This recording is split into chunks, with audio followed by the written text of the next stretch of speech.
Have you ever made a decision thinking that you had all the facts just to find out you were dead wrong? When it comes to real estate, believing the wrong advice could cost you thousands, or even worse, ruin the deal entirely. Which is why I'm exposing the 5 myths that are fooling buyers and sellers every single day. And number 5, that's a mistake that even the pros are overlooking. What's up, guys? Anthony Esposito with eXp Realty, your local real estate expert right here in the Cleveland, Ohio area. And if you're considering buying, selling, or investing, let's have a conversation. I'd love to help you out. I have people like you reaching out to me every single week with navigating this market and just using me as a resource. Contact me directly here or use one of the methods I have listed below in the description. And at some point, if you feel like you get value from this, be sure to click subscribe, turn notifications on so you can stay up to date on all my videos I have coming your way. So let's get into these 5 myths and how you can end up avoiding them and save money and stress in the long run. The first myth we're going to look at is you needing 20% as a down payment. That is completely false. The misconception is that you put 20% down on a conventional loan and then you don't have to worry about PMI, which is private mortgage insurance, which is just an added cost onto that monthly payment. The truth of the matter is that for FHA, the minimum is 3.5%. Conventional is actually 3%, but there's different guidelines between the two. And as a veteran, if you qualify for a VA loan, you could have as little as 0% put down. Now, with that, those are just standards. There are programs in place where it's conventional, FHA. There's different loans that are out there, different mortgage companies where they're covering your down payment or a percentage of it, or they're offering a 1% down payment. So you got to really just do your homework, look at the different programs that are out there. But remember, 20% down payment, that is a myth. It is not needed to get a mortgage loan to purchase a home. Myth number 2 is selling your home as is with no repairs, no effort needed. And this one is far from being true. Effort is everything. You know, just the little stuff like staging your home or just making minor improvements, it could end up attracting more buyers and sell your home faster. Now, as a buyer, when you see as is, you automatically are assuming, oh, they're making no repairs. As a seller, you're saying, I'm selling as is, I'm making no repairs.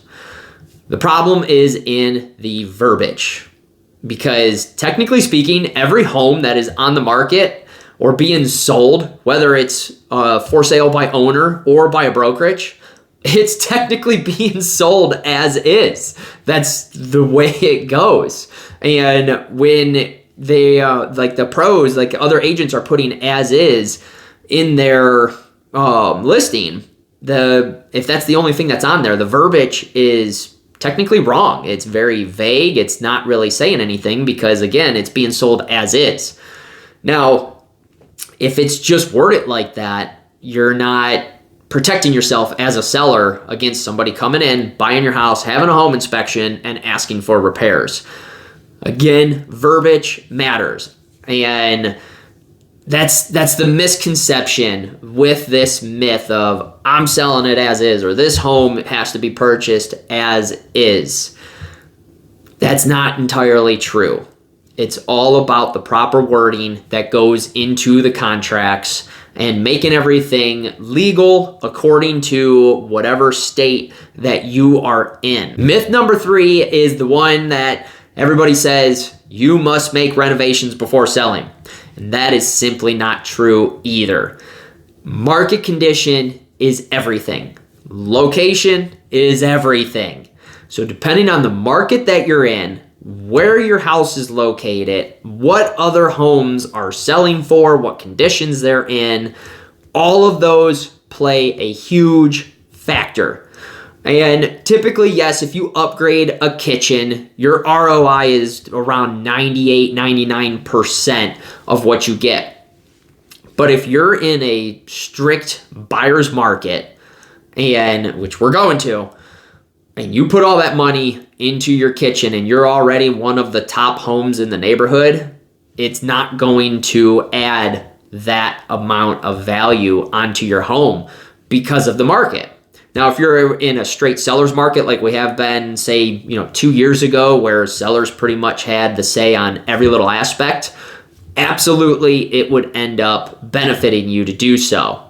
So it's all based on market condition, and the best thing that you can do is speak with your agent first before you make those renovations to see if it's really worth it. Myth number 4, this is a big one that we really got to narrow down, and it's overpricing your home to get people to negotiate and give you room for that.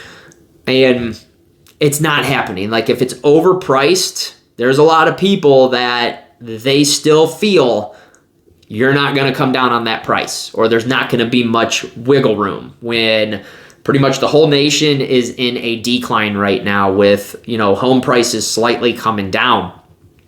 And if you overprice it too much, you're just not going to get people to view the house. It's going to sit. There's going to be no showings. It's going to be headaches, stressful, and just really a pain. Now, if it is overpriced too much and you are a buyer, I would tell you to still look at the house, because giving that feedback to the agent, the listing agent, and the seller can get the sellers to maybe see like a little bit more of, oh, we are overpriced and we did push the envelope too much. So I will say, don't neglect seeing it, but maybe hold off on writing an offer if it really is that high. And with that overpricing, that's just going to mean that if it's your house, it's going to sit longer. You're going to end up paying more money in the long run because of insurance and taxes and your mortgage payment if you still have one on there. Now, myth number 5, the big one that this is even a mistake the pros are making, and it's, I don't need a home inspection on a new build.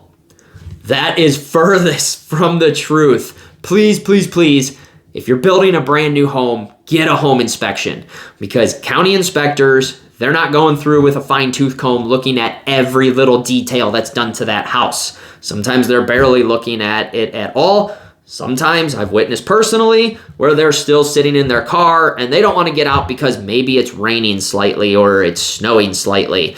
So they just give you a green sticker and basically say, I could trust you, right? It's literally happening to me when I was still an electrician wiring houses. These home inspectors are there for you, so they're going to go through with a fine-tooth comb. People make mistakes, and that's okay. We're human. It happens. Get the home inspection, even on the new builds, every different phase that goes along the way.